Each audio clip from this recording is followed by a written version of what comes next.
and welcome to Underground Network broadcasting live from Los Angeles, California. This is Caterina Mutsatsu, also known as Mutsatsos. We are here every day at 11 p.m. Eastern European time, that is Greek time or Turkish time, and 1 p.m. Los Angeles time, how do you call that? Western Pacific time. So today the show is in English, and I hope you will be joining me in discussing major dramatic events going on regarding Europe, the European project, Greece in particular, and what's going to happen after these dramatic events at the Eurogroup yesterday. But before we do that, because everything is related, hello, I already have my friends joining. Before we do that, I want to talk about today, as I announced yesterday, I'm going to talk about a broader subject, which is basically democracy. This is not a subject. This is the future, or this is the end of the future for us in everywhere in the world, and in particular in Europe and for the European countries, each and every European country. For the people of Greece, for the people of Italy, Spain, Portugal, and Ireland in particular. Those are the countries most hit by the Eurozone crisis, in quotation marks, because I think this is totally made up. It's a crisis that is very much appreciated by elites and banks and the financial world. So a great excuse to transfer a great amount of wealth. So a great excuse for ever-growing inequality. And so that's a great crisis for all these folks, and a really bad crisis for us average people. It's really not a good thing to be too much interested in the subject. In which way am I saying this? It makes your life really miserable, following up on a daily basis what is really being said, how it's being said. Yet there are some little glimmers of hope here and there, and for the international community, this looks like the change of government, the Syriza government coming to power, is that hope, which we already have analyzed in this show. For us, we are a little skeptical about the decisions of especially the core team of the not the core team, the head of this government, specifically Mr. Tsipras, Mr. Varoufakis. As far as I'm concerned, I'm not very sure about how much they really represent that, revolutionary sort of stance that all other European people are expecting, and having such high expectations and getting disappointed is an unfortunate thing. So it's better to be really careful and look closely. And we've analyzed this over and over again in this program, but today, and this is why this is all related to democracy. So I was telling you yesterday that I was going to talk about an article written and an analysis actually written by the economist Jacques Sapir. Sapir is a French economist. He is a proponent of national currency. He believes the Eurozone has failed or is failing, and maybe he's always believed that. I have been following him for a little while, so I'm not knowledgeable about all of his work, but I do read his articles, and they're a treasure. They're a treasure because being French is kind of, I feel that as a Greek I can find common characteristics. So ideas coming from a French economist are very precious to me. So let me tell you what Sapir wrote about a week ago. Regarding Greek, but he also, of course, extends the subject and talks about also France and other European countries in general, because he says what's going on in Greece is a deeper question that is concerning most of European countries, most of European citizens. His analysis, his article is called National Moment. Now, he specifies that with he uses the word national, and he says this, and it's national moment, not nationalistic moment. So, and he gives a few pointers. One of them is that what's going on in Greece, but also in France, actually, and in a lot of other countries in Europe, and we've seen it in Spain, we're seeing it in Italy, is the question of nation. Nation in terms of sovereignty, in terms of a collective identity that is not defined by either religion or ethnicity, not at all. And he stresses that over and over again. But he mentions this emerging of identity, national identity, in terms of a political identity. And what he means by that is the identity within a certain within borders, basically within a country. He also refers to ancient Greece and to the city nations of the time, or cities of ancient Greece, Sparta against Athens, and this idea of the borders of a city against another city with borders. So this political identity within borders at the time was the city, and now it's the countries. So that collective of solidarity, which is again a political political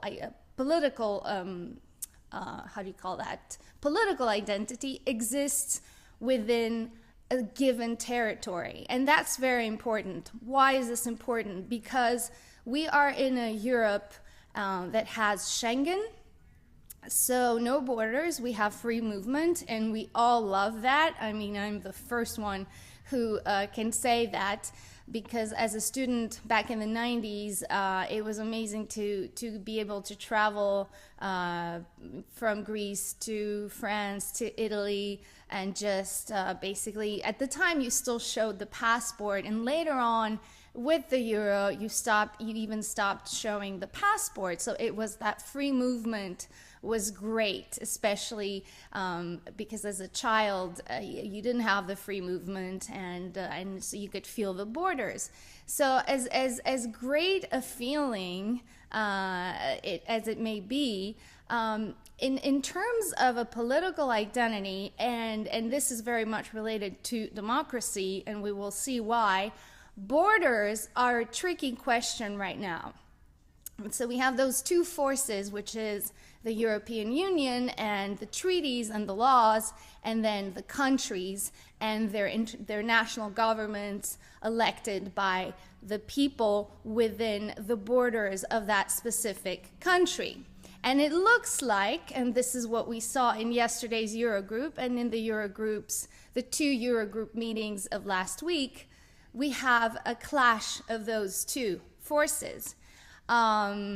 It's pretty interesting that I announced that subject yesterday, and I had no idea what Mr. Varoufakis was going to say at his press conference right after the failed Eurogroup meeting of yesterday. Yesterday, which was Monday, let me say that in case you're watching this recorded. So after the meeting of the Eurogroup of the 16th of February 2015, Mr. Varoufakis gave a press conference which he specifically addresses some of the issues that I started talking about today, and I will be talking further. And so, as I was saying, we clearly have this antithesis, this sort of clash of democracy at home and the European treaties. Now, in the words of Mr. Varoufakis says, if I can find them, I guess I can't find them, but I kind of remember them. He talks about Europe being the beacon of democracy, this great example to the world of democracy. And when he said that, at first I was like, oh my God, this is, really? Have you read the Treaty of Lisbon? But anyway, I was wondering which Europe he was talking about, and then he did mention the Europe of Schuman. That means the beginning of the creation of the, at the time, the first community of steel and whatever else it was that small community, and later on the European community. So he was referring to this Europe, democratic Europe, which basically brought all these people together and guaranteed rights and social welfare and democracy, etc., etc. But we all know that this has deteriorated to a different Europe, especially since the Treaty of Lisbon, that Europe that has Treaty of Lisbon, or some people put it prior to that, the beginning of the Euro, or even prior to that, since the Treaty of Maastricht. This is not the Europe that we have today. So we no longer have, Mr. Varoufakis, that Europe of democracy. Of course, I always have this feeling that in your words, you have a little bit of, and I'm not going to say irony, but you do have a distance, even though you said you're very, very jealous of the words that you're using. I feel that you have a distance. You are being a little sarcastic when you say Europe, the beacon of democracy, when you know that what's been done to a lot of European countries for the past 5 years is anything but democratic. And you know that very well, and that's why you are there to negotiate.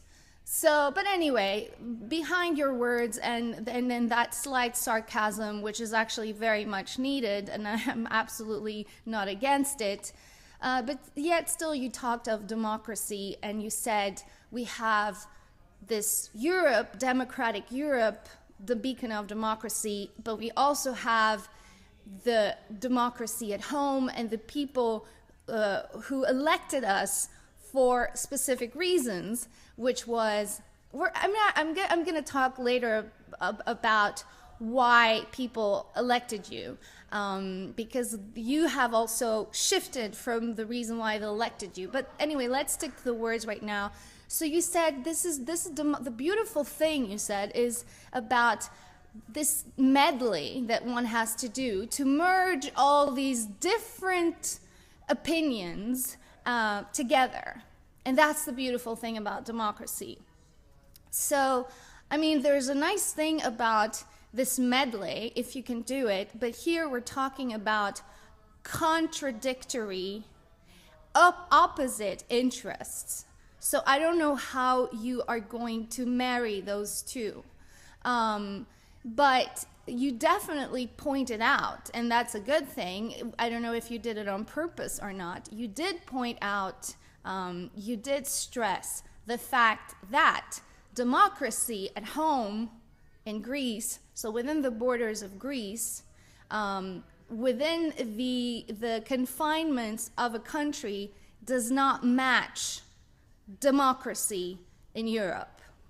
So which one of the two is democracy? I think the answer is pretty easy.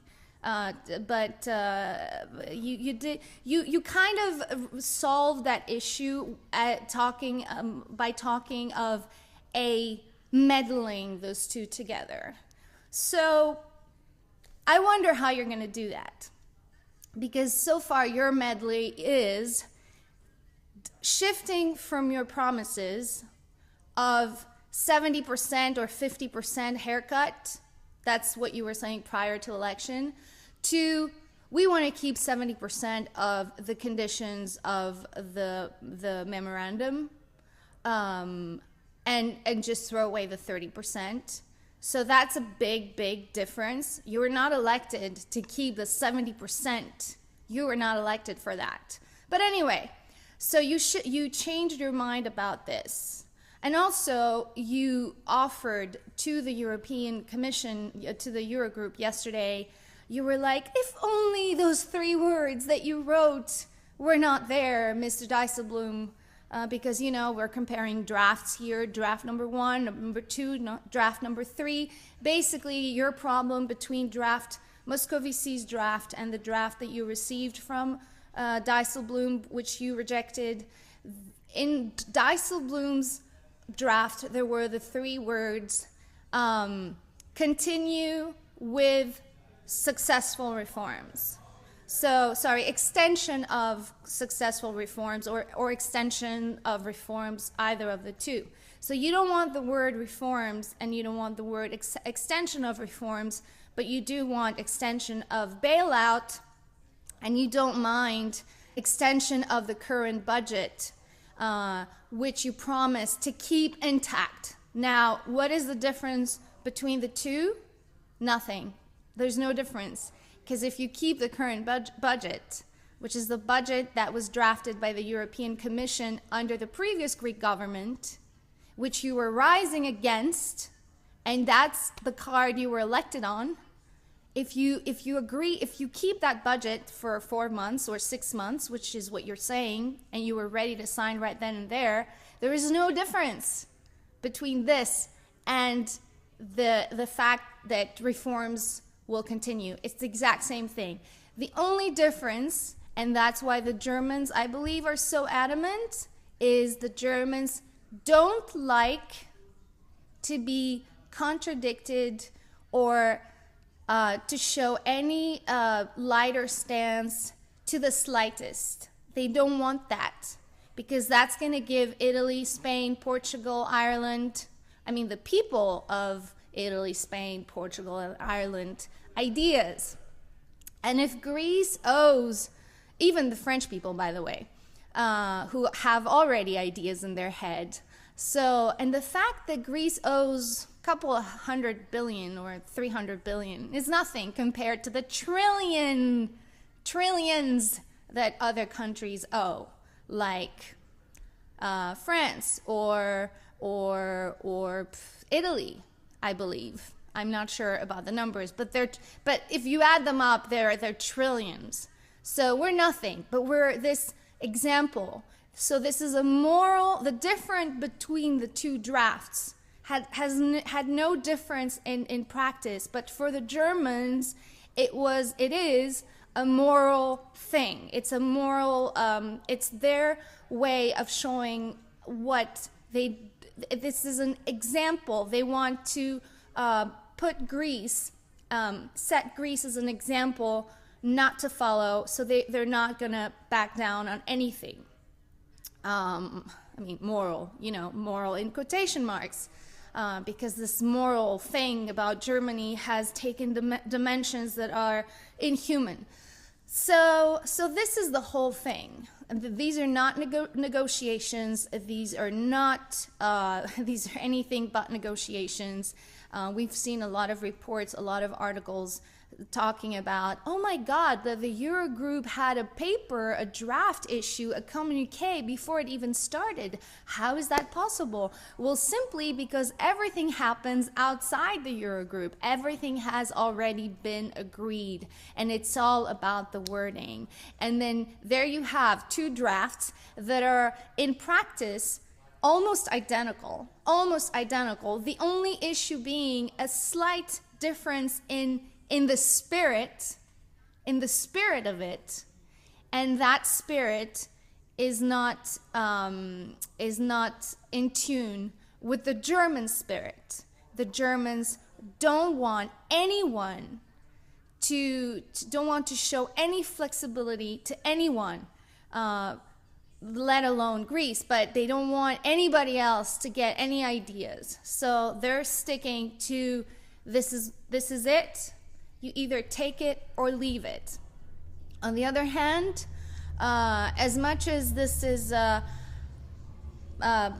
presented to the world as Greece is not backing down, yes, the Greek people are in the squares and they're not backing down, and what they want, Mr. Varoufakis, Mr. Tsipras, is a no. They want a clear no. They want you to go and say, no, we don't want any of this. And we don't want the 70% of this.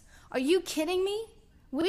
Did we vote for you? I did not vote for you. But anyway, did the Greek people vote for you to keep 70% of the previous program? Because as you said, this is what you believe ought to be done anyway? Really? No, I don't think so. So the people want a clear no. And you yourself, Mr. Varoufakis, mentioned in one of your interviews back in the day, I think it was before you got elected, this was in December, you said that the Greek people lost their dignity. I don't agree with that, because the Greek people never lost their dignity. But anyway, it's who lost their dignity? It's the governments, the previous governments. They are completely irresponsible, and they have no dignity. But the Greeks always had dignity. But anyway, the previous governments, you were saying back in December, before you were a minister, that Greece needs a 28th of October moment. And you said it specifically to referring to the day Metaxas in the Second World War said no to Mussolini, when Mussolini sent the ultimatum and said, we would just let us get into your country, and Mussolini said, no, this is war. So you mentioned that. You mentioned that Greece needs that. And that contradicts your stance yesterday at your Eurogroup press conference, because you were talking about the 28th of October before you got elected, but yesterday you were talking about Europeanism. Whoever plays and toys with this and that is not an anti-European. You said an anti-Europeanist. What? Are you in favor of Europeanism? I guess you are. I mean, we know that you're talking about Europe and the European citizen first and foremost, and we've understood that, but this is clearly taking it a step further and speaking of federalism. So, how do you marry those two things, which you yourself have uttered in the past? The 28th of October moment that Greeks are expecting a no, and your Europeanism. You're saying that yesterday that whoever toys with, drafts, and whoever toys with the country is an anti-Europeanist. How do you marry those two? Are you a little confused? Because if you are, I can help you with it. And I can just very simply send you the article of Monsieur Jacques Sapir, this wonderful economist, who, I'm going back to him, says, to be a Greek citizen is not a question of religion, of language, or of belonging at a local community. It is the idea of a shared project within the frontiers, within the borders of Greece. I am repeating, I am translating from French, by the way, simultaneously. To be a Greek is not a question of religion, language, ethnicity, or belonging to a local community. It's an idea of a shared project within the borders of Greece. And take that sentence and replace it with any other country, any other citizen in Europe. Okay? If you do that, this is democracy. Now, this is how Sapir explains the election of Syriza. With one thing I disagree with Mr. Sapir. It's not that I disagree, but Mr. Sapir has not really, I believe, watched closely Varoufakis' moves. So everyone's very, very positive toward our finance minister and our prime minister. But I wonder, are they really listening to what those guys are really saying in Brussels? How can this be a national moment for Varoufakis when he wants Greece under another type of extension with 70% of the previous measures? That's not the national moment, the 28th of October moment he himself was talking about. And Sapir goes a step further. Jacques Sapir again, and I'm reading excerpts from that article. To be Greek is to claim a political identity, nothing to do with religious or ethnic, and find a territorial solidarity. So to be Greek is to find this solidarity within borders where you can express yourself democratically, where you can demand your rights, when you can have rights, when you can be a real citizen. Because this, when you take it to the level of the European Union, to the European federalism, or Europeanism, like the word used yesterday by Mr. Varoufakis, disappears. And that's why Mr. Varoufakis says we have to do this medley, to, you know, those opposite things, and we have to marry them together, blend them together. Good luck with that. Good luck with that.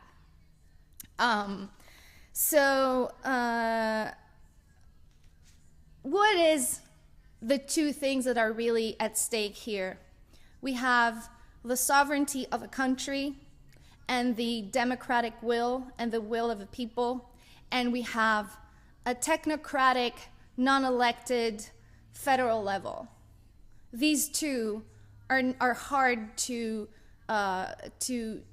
marry. They're hard to be put together.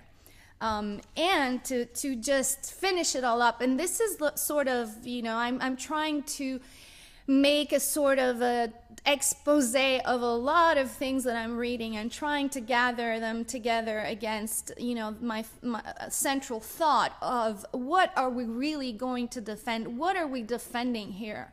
Are we defending democracy, or are we defending a federal Europe? That is the questions. That's at the center of the question of our questioning, and the new president of the European Commission, last week too, or 2 weeks ago, said the following, which is, it's unbelievable how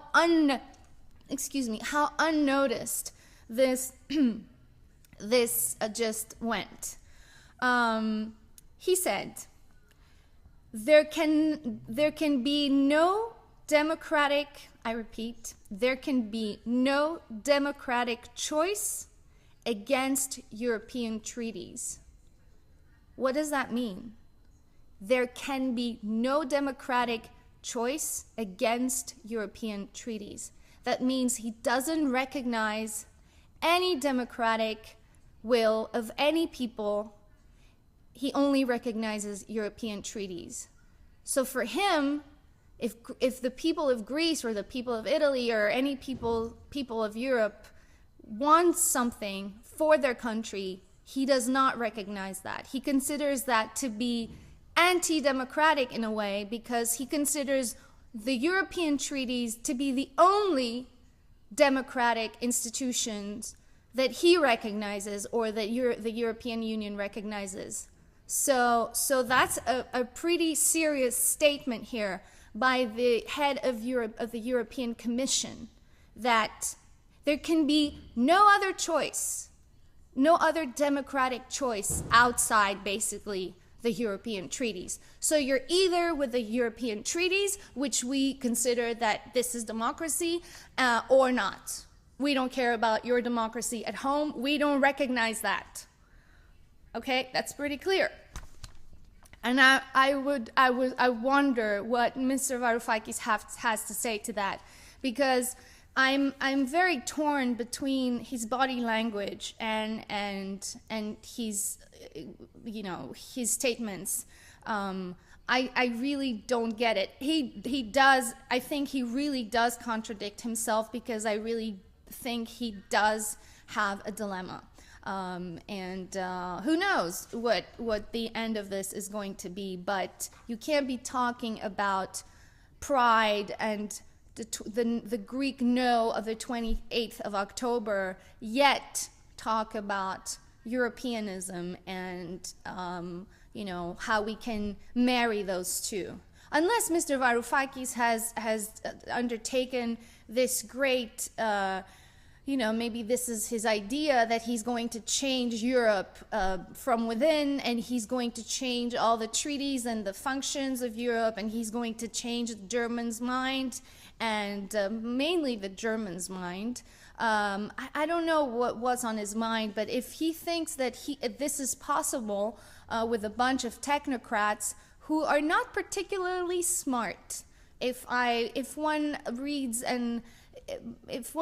Dijsselbloem, he doesn't look like a really smart person. He looks more like a puppet. So if Mr. Varoufakis says that thinks that he can do that, let's see if he's gonna do it. But he makes no mistake, because he's playing with a whole country and people. So having no plan B and saying it and being so willing to give everything, because 70% is everything for a country which is in shambles, is pretty dangerous.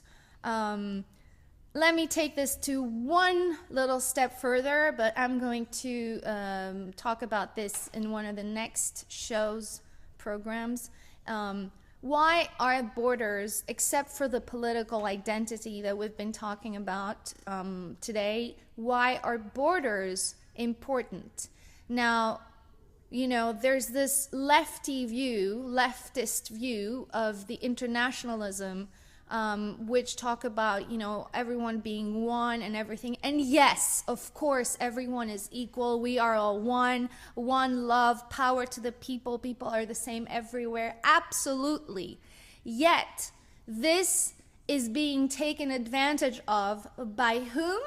By the corporations. Corporations want no borders. So, going back to the European federalism and the no borders idea, and Europeanism is, of course, free movement of people, but think about it. It's also TTIP, the Transatlantic Trade and Investment Partnership, which we've extensively talked about in this program weeks ago. So, very easy for corporations to come in and conquer an entire market.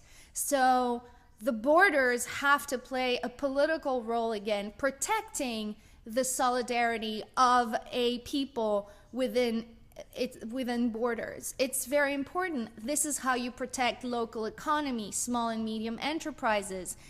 If you don't have that, if you're disregarding that aspect, I think you're very dangerous. You don't talk of borders with the idea that you want to be superior to anyone else, or you want to be protective or discriminative, but you talk of borders to protect democracy, to protect economy, because the economy is at the heart of this discussion of democracy. It's the economy that is actually the center of this discussion. It's no longer, and we should not be examining this as abstract notions. We should be examining this as tangible, practical notions. So right now, at the heart of this debate lies the economy, and the economy in every country, and how a country can be productive, have people prosper, work. We're talking about basic things. We're talking about Greece having 65% youth unemployment. So the economy is at the heart of this debate. So we should be very, very practical. And coming to this and talking about the economy, if you leave your economy completely exposed to those types of pacts, transatlantic trade and investment pact, or TAFTA, or others, you are exposed to this sort of global and non-democratic way, because you can't compete. You're not protecting your local people. You're not protecting employment. You're not protecting democracy. Anyway, this has also cultural repercussions as well, because here we are as Greeks looking at Germany, and Mr. Varoufakis has said it, I don't remember when, but I've read it in a previous interview where he was talking about France being like a vassal state of Germany. So you have Germany, and then you have the allied vassal states, Greece being one of them, France being one of them, etc., and Germany leading the way, which is exactly what is happening. Again, this has nothing to do with the German people. We're talking about German policies, German government, German officials, and European officials who basically just follow that line. Have I been speaking for 40 minutes? Okay, so my friends Maria, Anna, Chris are here. Anna said European steel and coal community, which I never remember the entire word. Yeah, the beginning of the European Union under Schuman was the European steel and coal community. That's how it started. Thank you, Anna. Nikos is here. Yota, who I think I'm seeing for the first time, says Europeanist sounds like someone who is playing the piano in Europe. That's a great way of putting it. Prokopis is here, and someone else is here who I don't know it is, but it's INSP81. Now, just a few more specifics regarding yesterday. I more or less talked about the two positions and the disagreements. So Varoufakis accepts the loan agreement, keeping the same budget, right? We said that. And the Germany through Dijsselbloem wants, word for word, the extension of the bailout program. The word program, I wish someone could have counted the number of times the word program was said. I counted more than 60 times during that press conference yesterday. Dijsselbloem, Christine Lagarde, and who else was there? Pierre Moscovici. They used the word program in every single sentence. It was like brainwashing. So these are the two things, right? Varoufakis just wants extension of loan agreement. Germany through Dijsselbloem wants extension of bailout program. Now, what is the loan agreement that Mr. Varoufakis says he wants the extension of? I'll refer to an article that I wrote last year called Greece's serfdom, an EU success story. It was the time that was last December, December 2014, 2013, where we were all undergoing this thing about success story. Greece is a success story, and all these lies that we were hearing, and some of us were like, what are they talking about? So I wrote this article saying that the serfdom of the people of Greece are actually the success story of Europe. And like I said in the beginning of this program, this is actually not a mistake. This is what they want. That's why they will keep on doing it. And if they don't do it, it's going to collapse, because the euro is going to fail, because it's a currency union that was not meant to be successful. The person who created it knew from the start that it was not, different economies put together is not going to work. But it was a good excuse to do the transfer of wealth and implement neoliberal policies like let the corporations in, slash the public sector, cut welfare, cut pension and this and that, basically turn Europe into America, what America has been since in a really it started in the late 70s. So why not do it in Europe? Why should Europe be that place where people prosper and have rights and have healthcare and all these things, and education, free education? Why? We should privatize everything. So that's the spirit. The thing, though, with the loan agreement and the extension that Mr. Varoufakis is talking about, there's a huge issue here. He accepts the actual loan agreement. This is huge. He accepts the loan agreement that was signed by Mr. George Papandreou and Papakonstantinou in 2010, a loan agreement that never went through the Greek parliament and therefore is illegal. It never passed through the parliament, and with the conditions attached created all the problems that followed. So in that loan agreement, Greece surrenders its sovereignty, listen to this, unconditionally and irrevocably, waiving its right to immunity. That is in the article. Maybe I can find it because I have it here. I think it's in the which article, or the appendix. I can't find it right now. But basically, with this loan agreement, Mr. Varoufakis basically recognizes and wants the extension of, which never went through the parliament. Says the loan agreement says Greece surrenders its sovereignty unconditionally and irrevocably, waiving its right to immunity. And by the way, a country always reserves that right to exercise immunity, to exercise asylum, because a country has national sovereignty. So under international law, that national sovereignty gives you the right to basically, stop paying if you see that your people are in danger or are dying or they don't have work and all these things. So in this loan agreement signed by Mr. Papandreou and Mr. Papakonstantinou, if I'm not mistaken, Greece gave its right of asylum and gave its right of irrevocably and unconditionally. Basically, it's saying that I will never say, hey, I'm a sovereign country and I can't pay you. Whatever. I will stop. This loan agreement will not be valid.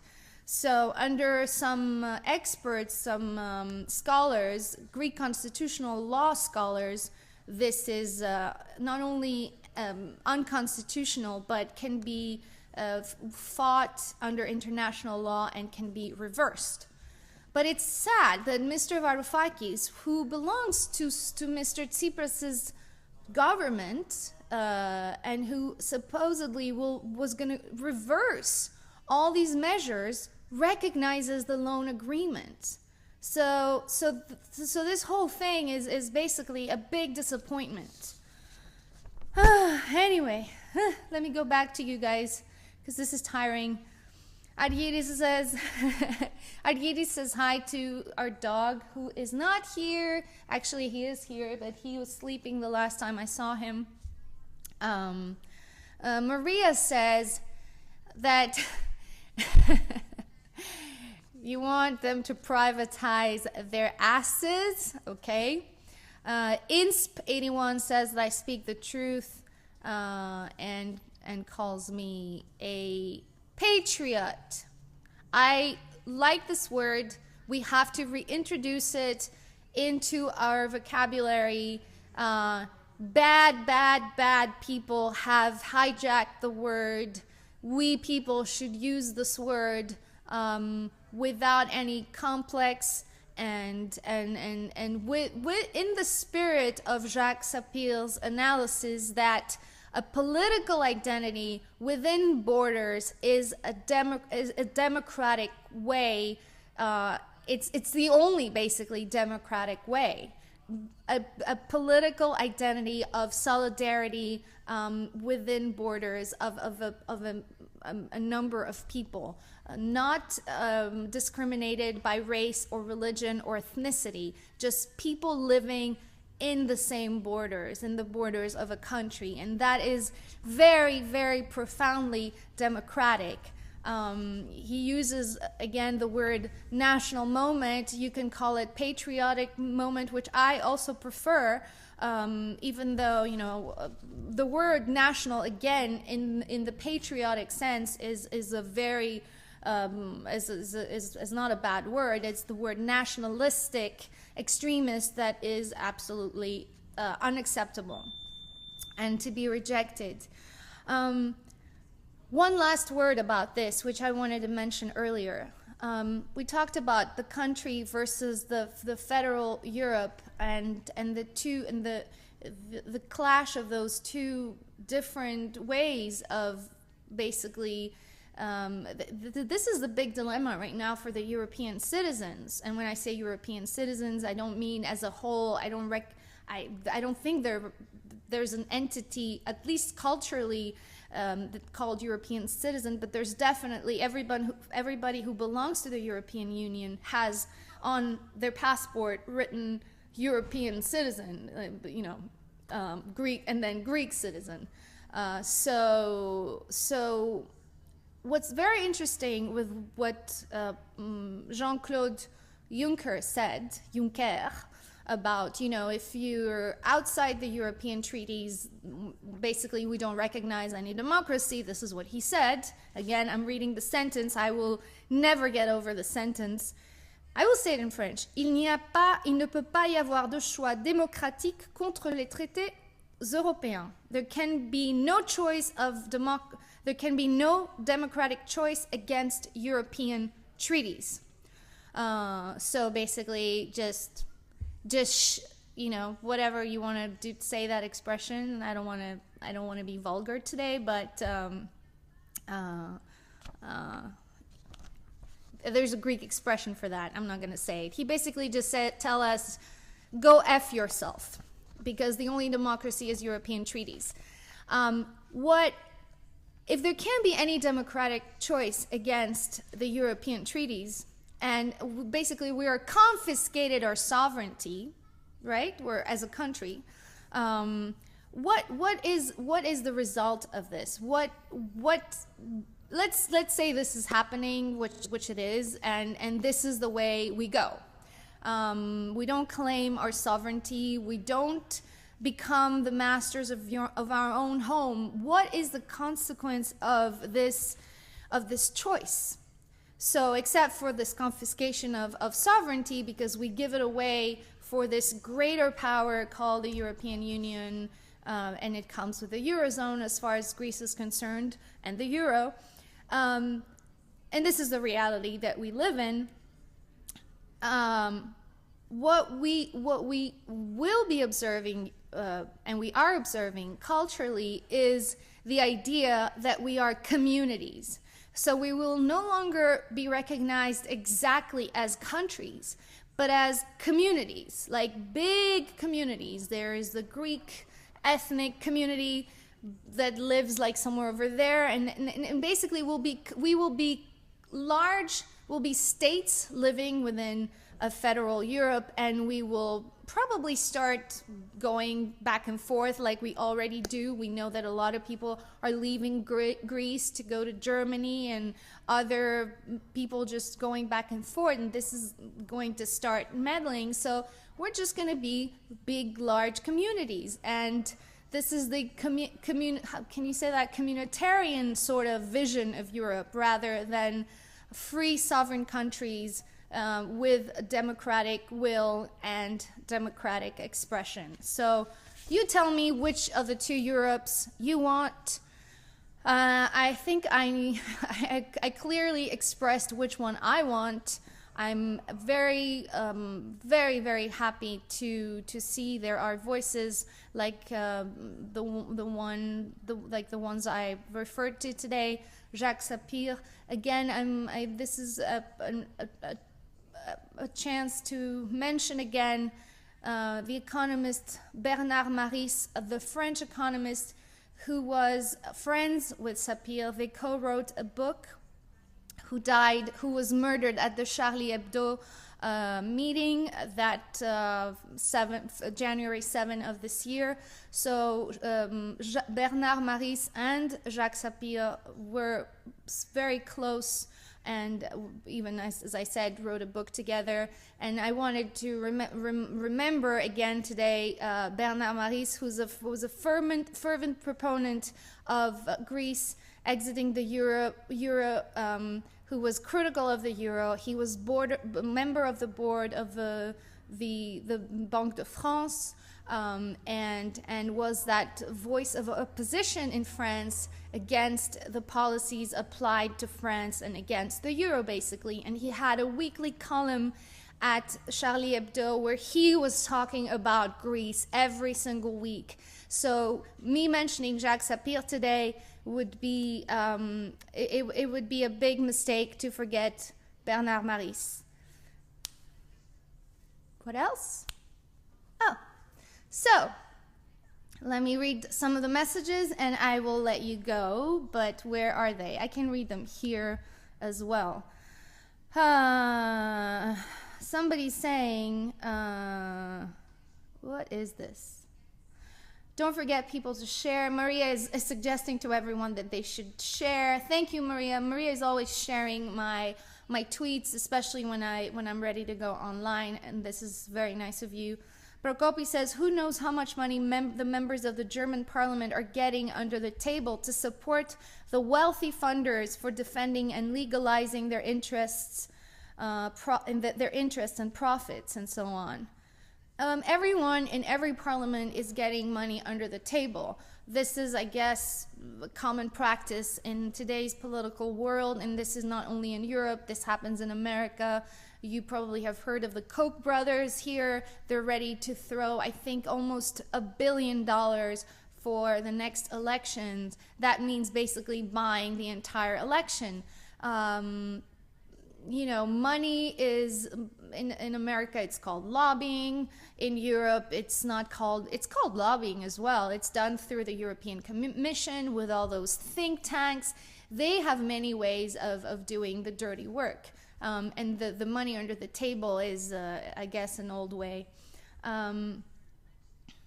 Yota says, right now, I think Varoufakis is trying to buy time to get things done, real change, like audit the debt. Well, I have not heard, I hope you're right, Yota. I have not heard something like that. I haven't heard about this committee that was supposed to be done to audit the debt. I haven't heard anything about it since the announcement of the program. Like we haven't heard a bunch of other things that were announced by Mr. Tsipras during the announcement of the government's program.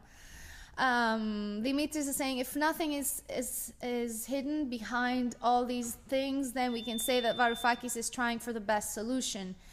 There is only one best solution, if I may, Dimitris, and it's the new ochi. It's the new no. Really, there is that the only solution. Every other solution is, again, just extending. It's extending. It's like me getting more credit cards to pay previous credit cards. This is why we never prospered as a country. Most Greeks will tell you Greece doesn't produce anything. If Greece doesn't produce anything, this is part of the problem. So Greece needs to say a big no and jumpstart its economy with its own means. So understanding how money works is really crucial at this point. That's why I'm very skeptical and very, very fearful when Varoufakis says I have no plan B, because, you know, you gotta have a plan B. Prokopis says, I agree, Yota. As I said a few days ago, of course they have a plan, but nobody says hello. Nobody says hello, this is our plan. Please accept it, dear Germans. Okay. You guys agree with each other, disagree with others. It doesn't really matter. What really matters is that we can just sort of try and see what's going on. I hope I laid some, I just threw some ideas out there today.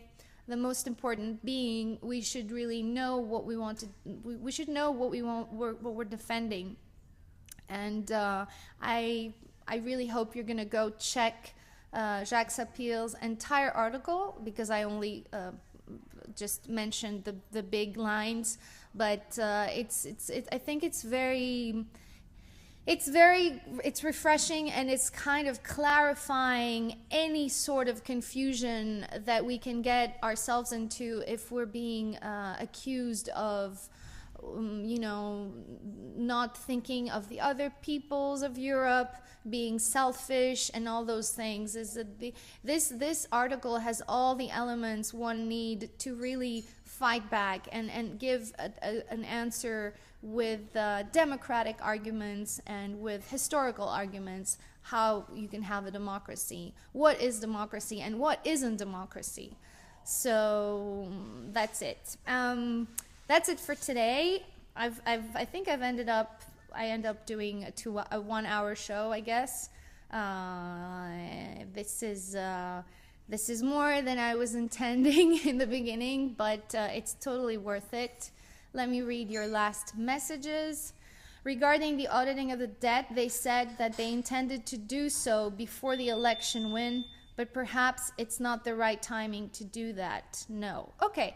All right, we'll see. The last thing I read before I went live was from government sources. Again, we never know who, which is sad. I would expect that a government led by Syriza would be very, very transparent and outspoken. And so when somebody says government officials say, some sources say, it really pisses me off.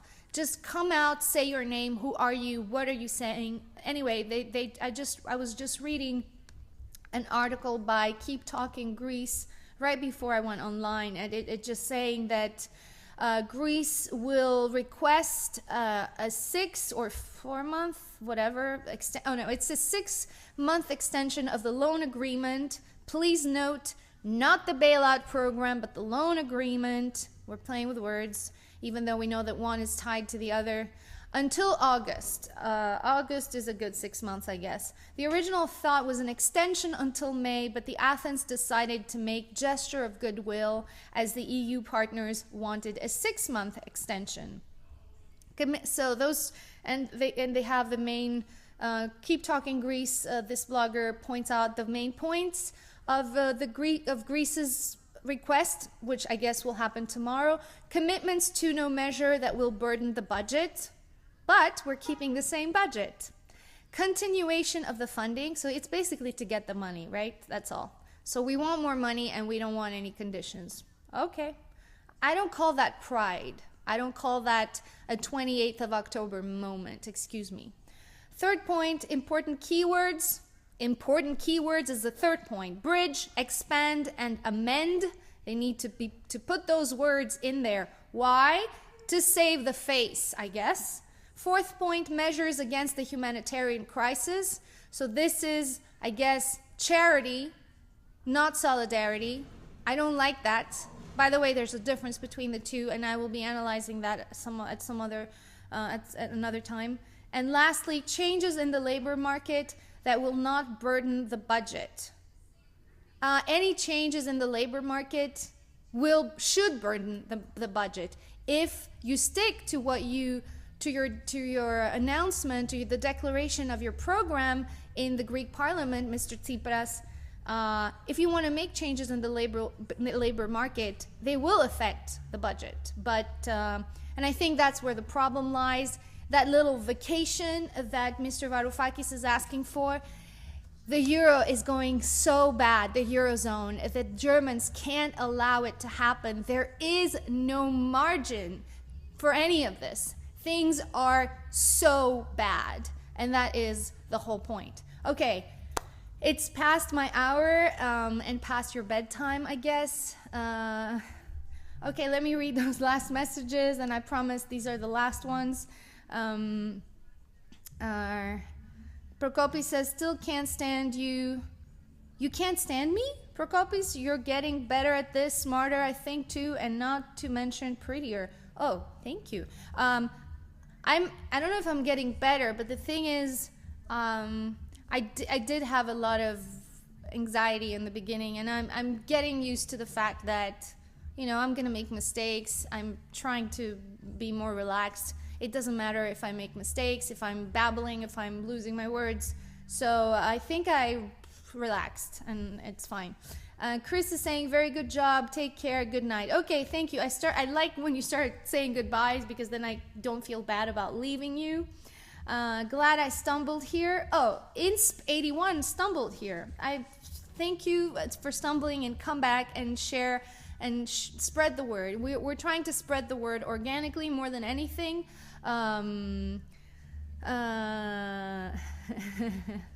Okay, we'll link you up. Good night, everyone. Good night, everyone. Tomorrow's going to be English.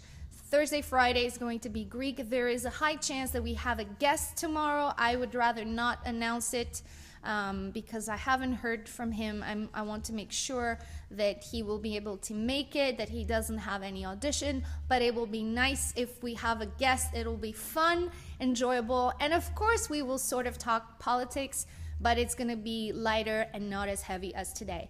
Take care, everyone. Good night, and talk to you tomorrow. Bye.